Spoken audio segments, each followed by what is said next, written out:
Hello friends, तो कैसे हैं आप सब। मैं आपकी दोस्त अनुष्का त्रिवेदी स्वागत करती हूं आप सभी भावी अध्यापक एवं अध्यापकों का आपके अपने YouTube channel study with Sachin में। जैसा कि आप सबको पता है, मैं आपको सीडीपी और ईवीएस के चैप्टर वाइज क्वेश्चन करवा रही हूं।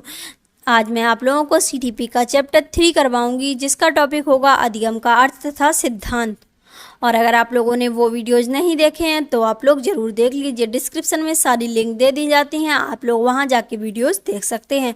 और अगर आप लोगों को ये पीडीएफ चाहिए तो ये आपको टेलीग्राम पे मिलेगी, इसकी भी लिंक डिस्क्रिप्शन में दी गई है, आप वहां जाके पीडीएफ डाउनलोड कर सकते हैं।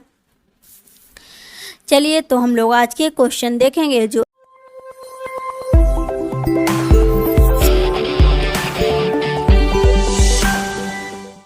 नंबर 1 है द कंडीशन ऑफ लर्निंग पुस्तक के लेखक हैं। विकल्प दिए गए हैं। नंबर 1 दिया गया है B.F. स्किनर, नंबर 2 दिया गया है R.M. गेने, नंबर 3 दिया गया है I.P. पावलाव, नंबर 4 दिया गया है E.L. थॉर्नडाइक। जो इसका हमारा सही विकल्प होगा वो होगा नंबर 2 R.M. गेने।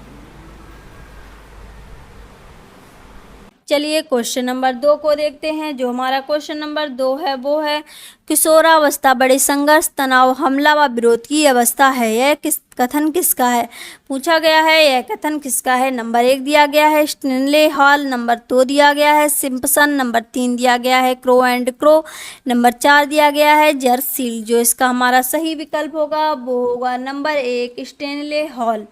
ये क्यों होगा? क्योंकि किशोरावस्था बड़े संघर्ष, तनाव, हमला व विरोध की अवस्था है। चलिए, हम लोग क्वेश्चन नंबर 3 को देखते हैं। जो हमारा क्वेश्चन नंबर 3 है निम्न में से किसने अधिगम सिद्धांत का प्रतिपादन नहीं किया है। विकल्प दिए गए हैं। नंबर 1 दिया गया है स्किनर, नंबर 2 दिया गया है B.S. ब्लूम, नंबर 3 दिया गया है थॉर्नडाइक, नंबर 4 दिया गया है कोहलर। जो इसका हमारा सही विकल्प होगा वो होगा नंबर 2 B.S. ब्लूम। क्योंकि V.S. ब्लूम ने अधिगम सिद्धांत का प्रतिपादन नहीं किया है। स्किनर क्रिया प्रसूत अनुबंधन का सिद्धांत है और थॉर्नडाइक ने संबंधवाद का सिद्धांत और कोहलर का सूर्य अंतर्दृष्टि का सिद्धांत। चलिए, हम लोग क्वेश्चन नंबर 4 को देखते हैं। जो हमारा क्वेश्चन नंबर 4 है वो है व्यवहार के कारण व्यवहार में परिवर्तन ही अधिगम है। यह किसने कहा। विकल्प दिए गए हैं। नंबर 1 दिया गया है गिलफोर्ड, नंबर 2 दिया गया है स्किनर, नंबर 3 दिया गया है क्रो एंड क्रो, नंबर 4 दिया गया है वुडवर्थ। जो इसका हमारा सही विकल्प होगा वो होगा नंबर 1 गिलफोर्ड। ये क्यों होगा? क्योंकि गिलफोर्ड के अनुसार व्यवहार के कारण व्यवहार में परिवर्तन ही अधिगम है। प्रत्येक व्यक्ति प्रतिदिन नए नए अनुभव एकत्रित करता है, इन नए अनुभवों से उनके व्यवहार में परिवर्तन आता है। चलिए, हम लोग क्वेश्चन नंबर 5 को देखते हैं। जो हमारा क्वेश्चन नंबर 5 है वो है निम्न में किस सिद्धांत को पुनर्वलन का सिद्धांत भी कहते हैं। विकल्प दिए गए हैं। नंबर 1 दिया गया है उद्दीपक अनुक्रिया सिद्धांत, नंबर 2 दिया गया है सूच का सिद्धांत, नंबर 3 दिया गया है क्रिया प्रसूत अनुबंधन सिद्धांत, नंबर 4 दिया गया है शास्त्रीय अनुबंधन सिद्धांत। जो हमारा विकल्प सही होगा वो होगा नंबर 3 क्रिया प्रसूत अनुबंधन सिद्धांत। ये क्यों होगा? क्योंकि V.F. स्किनर ने अधिगम के क्षेत्र में अनेक प्रयोग करते हुए यह निष्कर्ष निकाला है कि अभिप्रेरणा से उत्पन्न क्रियाशीलन ही सीखने के लिए उत्तरदायी है। चलिए, हम लोग क्वेश्चन नंबर 6 को देखते हैं। जो हमारा क्वेश्चन नंबर 6 है वो है निम्न में से कौन सी अवस्था ब्रूनर के संज्ञानात्मक विकास सिद्धांत का अंग नहीं है। विकल्प दिए गए हैं। नंबर 1 दिया गया है प्रतिबिंबात्मक अवस्था, नंबर 2 दिया गया है संकेतात्मक अवस्था, नंबर 3 दिया गया है क्रियात्मक अवस्था, नंबर 4 दिया गया है अंतःप्रज्ञ अवस्था। जो हमारा सही विकल्प होगा वो होगा नंबर 4 अंतःप्रज्ञ अवस्था।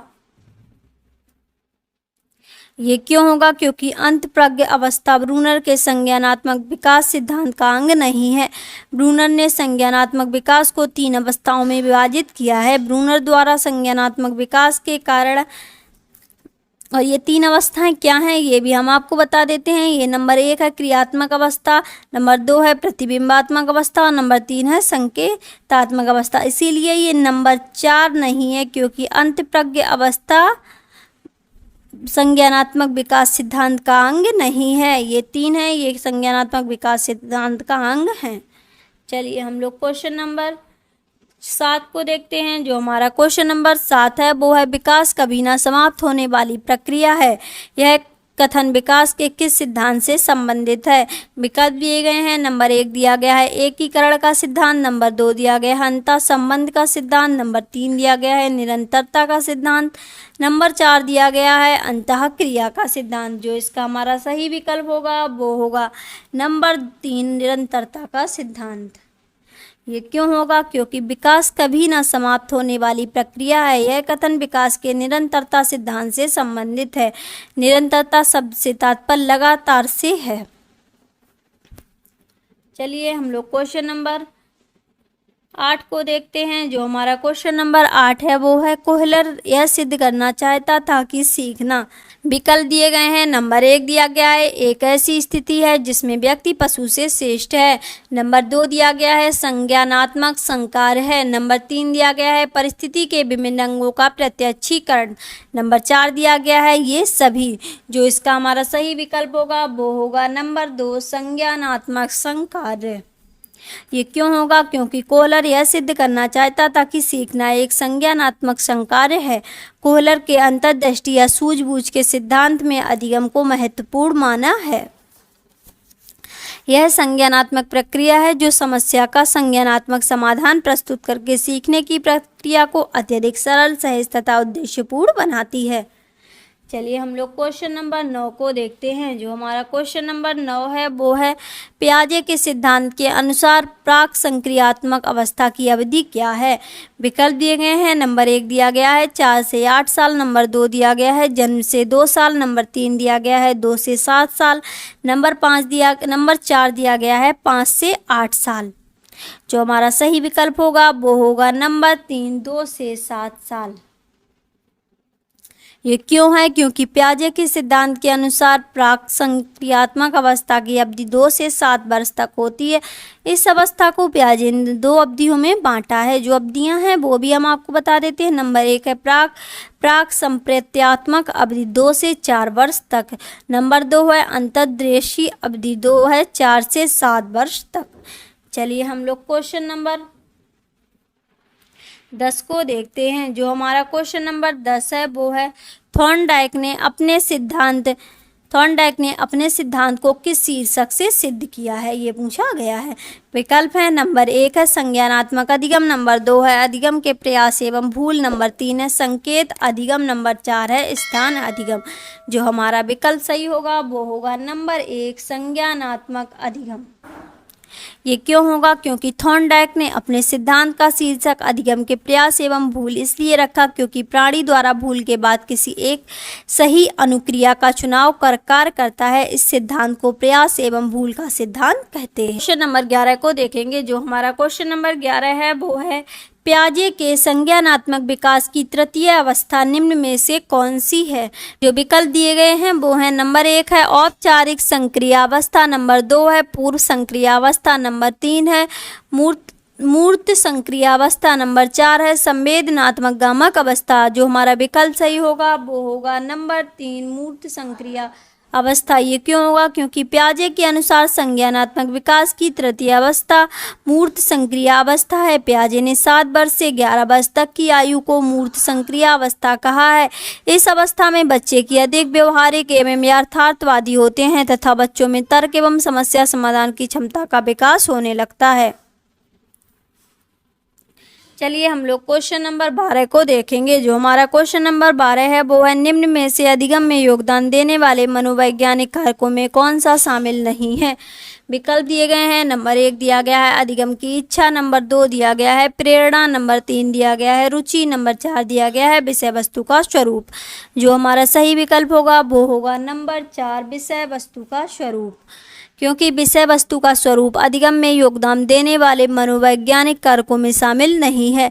अधिगम की इच्छा, प्रेरणा, रुचि, बुद्धि, अभिवृत्ति, परिपक्वता, व्यक्तिता आदि अधिगम में योगदान देने वाले मनोवैज्ञानिक कारक हैं। ये हम लोग क्वेश्चन नंबर 13 को देखते हैं। जो हमारा क्वेश्चन नंबर 13 है वो है सीखने के वक्र अभ्यास द्वारा सीखने की मात्रा, गति और प्रगति की सीमा को ग्राफ पर प्रदर्शित करते हैं। यह किसने कहा है? विकल्प दिए गए हैं। नंबर 1 दिया गया है स्किनर, नंबर 2 दिया गया है रॉस, नंबर 3 दिया गया है एबिंगहास, नंबर 4 दिया गया है इनमें से कोई नहीं। जो हमारा सही विकल्प होगा वो होगा नंबर 4, इनमें से कोई नहीं। ये क्यों होगा? क्योंकि सीखने के वक्र अभ्यास द्वारा सीखने की मात्रा, गति और प्रगति की सीमा को ग्राफ पर प्रदर्शित करते हैं। यह जो कथन है ये गेटस व अन्य ने कहा था। जो इसमें हमारे विकल्प में दिए गए हैं ये एक भी सही नहीं है, इसीलिए क्योंकि गेटस व अन्य विकल्प में दिया ही नहीं गया है। आप लोग पर याद रखिए ये गेटस व अन्य ने कहा था, जिसका उत्तर विकल्प में नहीं है। ठीक है, जो विकल्प में उत्तर दिए गए हैं उन लोगों में से किसी ने भी यह नहीं कहा है। चलिए हम लोग क्वेश्चन नंबर 14 को देखते हैं। जो हमारा क्वेश्चन नंबर 14 है वो है निम्न में से कौन सा थॉर्नडाइक के अधिगम के प्राथमिक नियमों में शामिल नहीं है? विकल्प दिए गए हैं। नंबर 1 दिया गया है सहचार्यात्मक स्थानांतरण का नियम, नंबर 2 दिया गया है अभ्यास का नियम, नंबर 3 दिया गया है प्रभाव का नियम, नंबर 4 दिया गया है तत्परता का नियम। जो हमारा सही विकल्प होगा वो होगा नंबर 1 सहचार्यात्मक स्थानांतरण का नियम। ये क्यों होगा? क्योंकि थॉर्नडाइक के अधिगम के प्राथमिक नियमों में शामिल नहीं है। थॉर्नडाइक के जो प्राथमिक नियम है वह 3 है, अभ्यास का नियम, तत्परता का नियम और प्रभाव का नियम। जो यह सहचार्यात्मक स्थानांतरण का नियम है यह अधिगम के प्राथमिक नियमों में शामिल नहीं है, इसीलिए ऑप्शन गलत होगा। चलिए हम लोग क्वेश्चन नंबर 15 को देखते हैं। जो हमारा क्वेश्चन नंबर 15 है वो है अनुकूलित अनुक्रिया सिद्धांत किसके अनुकूलन पर बल देता है? पूछा गया है जो अनुकूलित अनुक्रिया सिद्धांत है वह किसके अनुकूलन पर बल देता है? विकल्प दिए गए हैं। नंबर 1 दिया गया है तर्क, नंबर 2 दिया गया है व्यवहार, नंबर 3 दिया गया है चिंतन, नंबर 4 दिया गया है अभिप्रेरणा। जो हमारा सही विकल्प होगा वो होगा नंबर 2 व्यवहार।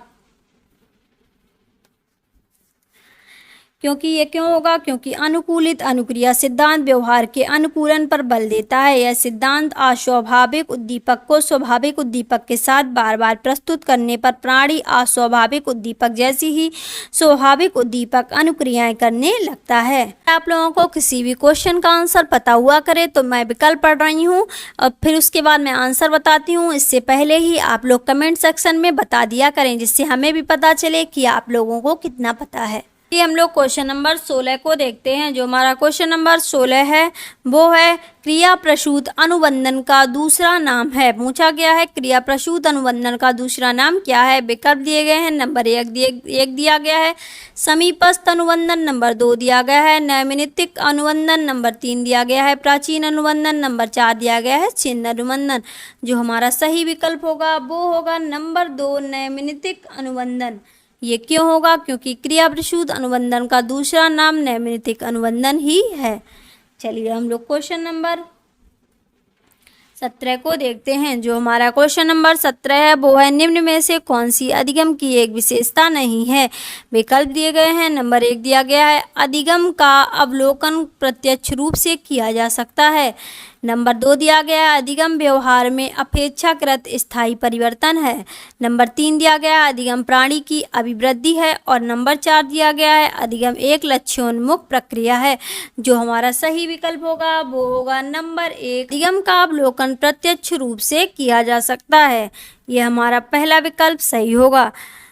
क्यों होगा? क्योंकि अधिगम की विशेषताएं निम्नांकित हैं। जो अधिगम की विशेषताएं हैं हम आपको वो भी बता देते हैं, ध्यान से सुनना। नंबर 1 है अधिगम उद्देश्यपूर्ण होता है, नंबर 2 है अधिगम समायोजन की प्रक्रिया है, नंबर 3 है अधिगम व्यवहार में अपेक्षाकृत स्थायी परिवर्तन होता है, नंबर 4 है अधिगम व्यवहार में परिवर्तन को कहा जाता है। अतः अधिगम का अवलोकन प्रत्यक्ष रूप से किया जा सकता है। यह कथन सही नहीं है। क्योंकि यह कथन सही नहीं होगा क्योंकि इसमें पूछा गया था कौन सी एक विशेषता नहीं है। चलिए क्वेश्चन नंबर 18 को देखते हैं। जो हमारा क्वेश्चन नंबर 18 है वो है सीखने में प्रयास व भूल के सिद्धांत का प्रतिपादन किसने किया है? विकल्प दिए गए हैं। नंबर 1 दिया गया है कोहलर, नंबर 2 दिया गया है पावलोव, नंबर 3 दिया गया है थॉर्नडाइक, नंबर 4 दिया गया है गेस्टाल्ट। जो हमारा सही विकल्प होगा वो होगा नंबर 3 थॉर्नडाइक। ये क्यों होगा? क्योंकि प्रसिद्ध मनोवैज्ञानिक डॉक्टर एल थॉर्नडाइक ने प्रयास एवं भूल के सिद्धांत को प्रतिपादित किया। यह प्रयोग बिल्ली पर किया गया था। बिल्ली बार बार प्रयास करने के पश्चात मछली के टुकड़े को प्राप्त कर लेती है। जो हमारा क्वेश्चन नंबर 19 है वो है सीखने की वह अवधि जब सीखने की प्रक्रिया में कोई उन्नति नहीं होती है कहलाती है। सीखने का वक्र, सीखने का पठार, नंबर 3 स्मृति, नंबर 4 अवधान। जो हमारा सही विकल्प होगा वो होगा नंबर 2 सीखने का पठार। ये क्यों होगा? क्योंकि सीखने की वह अवधि जब बालकों के सीखने की प्रक्रिया में किसी प्रकार का विकास नहीं हो तो इसे सीखने का पठार कहा जाता है। चलिए क्वेश्चन नंबर 20 को देखते हैं। जो हमारा क्वेश्चन नंबर 20 है वो है क्रिया प्रसूत अनुबंधन सिद्धांत का प्रतिपादन किया। जो हमारे विकल्प दिए गए हैं, नंबर 1 है हल ने, नंबर 2 है थॉर्नडाइक ने, नंबर 3 है स्किनर ने, नंबर 4 है इनमें से कोई नहीं। जो हमारा विकल्प सही होगा वो होगा नंबर 3 स्किनर ने। ये क्यों होगा? क्योंकि क्रिया प्रसूत अनुबंधन सिद्धांत का प्रतिपादन प्रसिद्ध मनोवैज्ञानिक B.F. स्किनर ने एक चूहे पर किया था, जिसे स्किनर बॉक्स कहा जाता है। स्किनर के सिद्धांत के आधार पर पाठ्यक्रम को सरल बनाने हेतु उसे छोटे छोटे खंडों में बांट देना चाहिए, जिससे अधिगम शीघ्र एवं प्रभावकारी हो जाता है। क्रिया प्रसूत अनुबंधन में पुनर्बलन का व्यापक महत्व है, जो दंड, पुरस्कार, परिणाम एवं ज्ञान के रूप में होते हैं। चलिए हम लोग क्वेश्चन नंबर 21 को देखते हैं। जो हमारा क्वेश्चन नंबर 21 है वो है कोहलर निम्न में से किससे संबंधित है? विकल्प दिए गए हैं। नंबर 1 दिया गया है अभिप्रेरणा का सिद्धांत, नंबर 2 है विकास का सिद्धांत, नंबर 3 है व्यक्तित्व का सिद्धांत, नंबर 4 है अधिगम का सिद्धांत। जो हमारा सही विकल्प होगा वो होगा नंबर 4 अधिगम का सिद्धांत। यह क्यों होगा? क्योंकि प्रसिद्ध मनोवैज्ञानिक कोहलर ने अंतर्दृष्टि के सिद्धांत को प्रतिपादित किया, जो सीखने के सिद्धांत से संबंधित है। कोहलर ने चिंपैंजी पर अपना प्रयोग किया। इसके अनुसार जब बच्चों को कुछ पढ़ाया जाए या कुछ सीखने के लिए कहा जाए तो उसे समग्र रूप से बच्चों के समझ प्रस्तुत करना चाहिए। बालकों के बौद्धिक विकास हेतु अंतर्दृष्टि या सूझबूझ बहुत सहायता करता है। चलिए हम लोग क्वेश्चन नंबर 22 को देखते हैं। जो हमारा क्वेश्चन नंबर 22 है वो है निम्न में से कौन से भिन्न है? विकल्प है। नंबर 1 है अधिगम के लिए अधिगम का सिद्धांत, नंबर 2 है असमान अवयवों का सिद्धांत, नंबर 3 है ड्राइव रिडक्शन सिद्धांत, नंबर 4 है सामान्यीकरण का सिद्धांत। जो हमारा सही विकल्प होगा वो होगा नंबर 3 ड्राइव रिडक्शन सिद्धांत। ये क्यों होगा? क्योंकि ड्राइव रिडक्शन सिद्धांत एक अभिप्रेरणात्मक सिद्धांत है। यह सिद्धांत प्रसिद्ध मनोवैज्ञानिक क्लार्क हल द्वारा वर्ष 1943 में दिया गया था। कब दिया गया था? वर्ष 1943 में। सन याद रखना, क्योंकि कभी कभी सन भी पूछ सकते हैं। और हाँ, अगर आप लोगों को कोई भी प्रॉब्लम हो वीडियोज में तो आप कमेंट सेक्शन में ज़रूर बताएं। और आप लोग अगर हमारे चैनल को बिना सब्सक्राइब किए हुए वीडियो देख रहे हैं तो प्लीज़ चैनल को सब्सक्राइब ज़रूर कर लें। चलिए हम लोग क्वेश्चन नंबर 23 को देखेंगे। जो हमारा क्वेश्चन नंबर 23 है वो है मूल प्रवृत्तियों को 14 प्रकार से किसने वर्गीकृत किया? विकल्प दिए गए हैं। नंबर 1 दिया गया है ड्रेबल, नंबर 2 दिया गया है मैकडूगल, नंबर 3 दिया गया है थॉर्नडाइक, नंबर 4 दिया गया है वुडवर्थ। जो हमारा सही विकल्प होगा वो होगा नंबर 2 मैकडूगल। ये क्यों होगा? क्योंकि अमेरिकी मनोवैज्ञानिक जॉन एम मैकडूगल ने संवेग से संबंधित 14 मूल प्रवृत्तियों के बारे में बताया, जिसमें प्रमुख रूप से भय, प्रेम, ईर्ष्या, घृणा और कामुकता इत्यादि हैं। चलिए हम लोग क्वेश्चन नंबर 24 को देखते हैं। जो हमारा क्वेश्चन नंबर 24 है वो है निम्न में से कौन सा सीखने के मुख्य नियमों में शामिल नहीं है? विकल्प दिए गए हैं। नंबर 1 दिया गया है तत्परता का नियम, नंबर 2 दिया गया है अभ्यास का नियम, नंबर 3 दिया गया है बहु अनुक्रिया का नियम, नंबर 4 दिया गया है प्रभाव का नियम। जो हमारा सही विकल्प होगा वो होगा नंबर 3 बहु अनुक्रिया का नियम।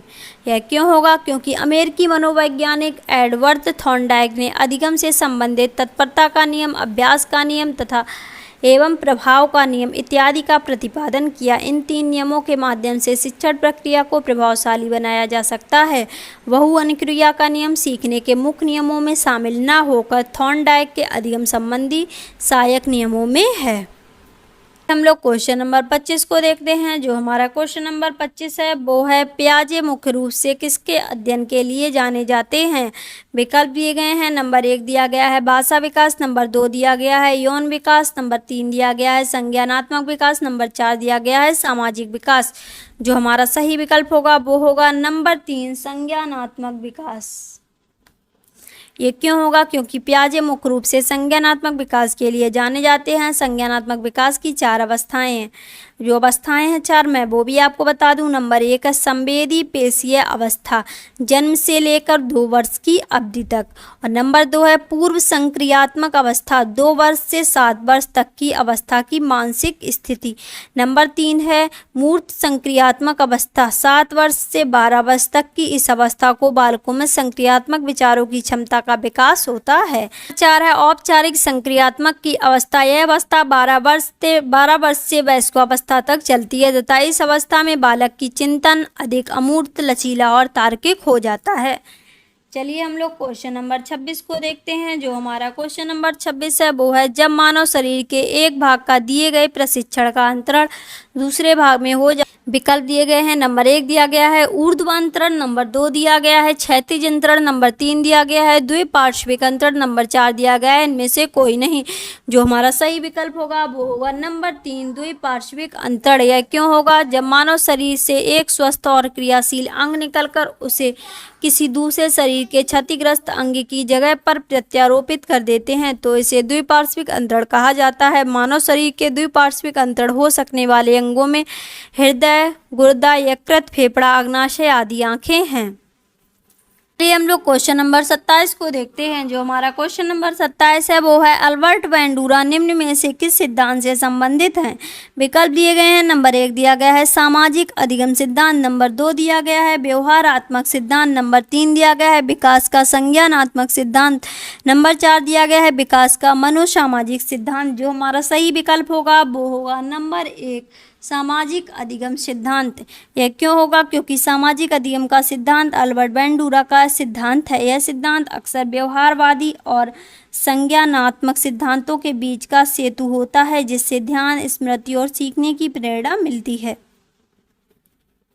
चलिए हम लोग क्वेश्चन नंबर 28 को देखेंगे। जो हमारा क्वेश्चन नंबर 28 है वो है निम्नलिखित में से कौन सा सीखने का नियम नहीं है। विकल्प दिए गए हैं। नंबर 1 दिया गया है तत्परता का नियम, नंबर 2 दिया गया है तनाव का नियम, नंबर 3 दिया गया है प्रभाव का नियम और नंबर 4 दिया गया है अभ्यास का नियम। जो हमारा सही विकल्प होगा वो होगा नंबर 2 तनाव का नियम। क्योंकि तनाव में रहकर हम कभी कुछ भी सीख नहीं सकते हैं, इसीलिए आप सबको भी पता होगा। क्योंकि ये जो बाकी हैं तत्परता का नियम, प्रभाव का नियम, अभ्यास का नियम, यह सारे सीखने के नियम में शामिल हैं। चलिए हम लोग क्वेश्चन नंबर 29 को देखते हैं। जो हमारा क्वेश्चन नंबर 29 है वो है सीखने से संबंध प्रतिक्रिया सिद्धांत में पावलोव ने प्रयोग किया। किस पर किया था ये पूछा गया है। नंबर 1 है बिल्ली पर, नंबर 2 है कुत्ते पर, नंबर 3 है बंदर पर, नंबर 4 है चूहे पर। जो हमारा सही विकल्प होगा वो होगा नंबर 2 कुत्ते पर। मनोवैज्ञानिक, क्योंकि मनोवैज्ञानिक पावलोव ने शास्त्रीय अनुबंधन अनुकूलित अनुक्रिया का सिद्धांत 1904 में दिया था। कब दिया था? 1904 में, जिसे समझने हेतु कुत्ते पर इसका प्रयोग किया गया था, जिसमें भोजन को देखकर कुत्ते के मुंह में लार आना था। चलिए हम लोग क्वेश्चन नंबर 30 को देखते हैं और ये आज का हमारा आखिरी प्रश्न है। अगर आप लोगों को वीडियो पसंद आती है तो वीडियो को लाइक करें, शेयर करें और कमेंट करें और अपने अधिक से अधिक साथियों के साथ हमारे वीडियो को शेयर करें, जिससे आपके साथी भी हमारे चैनल के साथ जुड़ सकें। चलिए हम लोग क्वेश्चन नंबर 30 देखते हैं। जो हमारा क्वेश्चन नंबर 30 है वो सूज द्वारा सीखने के सिद्धांत का प्रतिपादन किया। नंबर 1 है थॉर्नडाइक ने, नंबर 2 है कोहलर ने, नंबर 3 है पावलोव ने, नंबर 4 है वुडवर्थ ने। जो हमारा सही विकल्प होगा वो होगा नंबर 2 कोहलर ने, नंबर 2 कोहलर ने। यह क्यों होगा? क्योंकि सूज द्वारा सीखने के सिद्धांत का प्रतिपादन कोहलर द्वारा किया गया है। कोहलर एक गेस्टाल्टवादी मनोवैज्ञानिक था जिसमें व्यक्ति अपनी संपूर्ण परिस्थिति को अपनी मानसिक शक्ति से अच्छी तरह समझ या सीख लेता है। कोहलर ने एक भूखे चिंपैंजी पर इसका प्रयोग किया था। किस पर? एक भूखे चिंपैंजी पर, जिसका नाम था सुल्तान। क्या नाम था जिसका? सुल्तान। चलिए तो आज के प्रश्न यहीं समाप्त होते हैं। अगर आप लोगों को वीडियो पसंद आए तो वीडियो को लाइक करें, शेयर करें, कमेंट करें और अपने अधिक से अधिक साथियों के साथ हमारे वीडियो को शेयर करें, जिससे आपके साथी भी हमारे चैनल के साथ जुड़ सकें। और आप लोगों को अगर वीडियोज में कोई भी प्रॉब्लम हो आप कमेंट सेक्शन में ज़रूर बताएं। हाँ, ये चैप्टर अभी समाप्त नहीं हुआ है, अगले दिन हम इसका पार्ट 2 देखेंगे। चलिए तो हम फिर मिलेंगे अगली वीडियो में। नमस्कार।